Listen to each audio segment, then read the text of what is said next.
আচ্ছা শুভ্রজিৎ, আম, ধর তোকে একটা এমন পাওয়ার দেওয়া হলো, তুই তোর পাস্টে গেলি, দেন পাস্টে গিয়ে তুই কোনো ঘটনা ঘটা থেকে আটকাতে পারবি।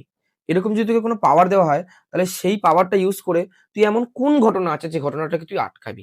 এটা একটু আমাকে বলতো। দেখ ভাই, আম, দাদু যা কাণ্ড করে গেছে পেনশন নিয়ে, আমি বারবার একটা কথাই বলবো।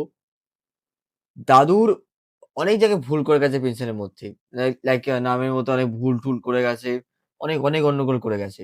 তাই আমি সবার আগে এইটাই চেষ্টা করবো, মানে পাস্টে গিয়ে যাতে ওই প্রবলেম গুলো পরের প্রজন্মকে মানে ফেস করতে না হয়।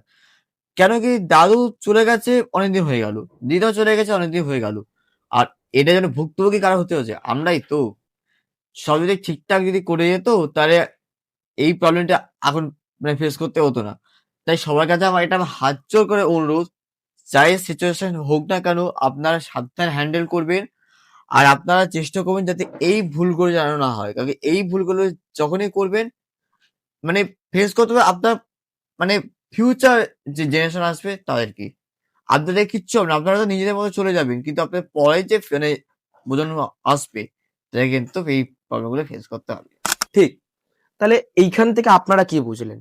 এখান থেকে আমরা একটা লাইভ এক্সাম্পল পাচ্ছি যে কোনো সিচুয়েশন হ্যান্ডেল করা বা কোনো সিচুয়েশনকে প্রোগ্রেস করা বা সেই সিচুয়েশনের মধ্যে দিয়ে যাওয়াটা খুব সাবধানে করতে হবে, যাতে শাস্তি বা ভালো ফল দুটোই, ভালো ফলটাও আপনি ভোগ করুন, সাথে আপনার ফিউচার প্রজন্ম ভোগ করুক, বাট বাজেটা খারাপটা যেন আপনার ফিউচার প্রজন্ম না পায়।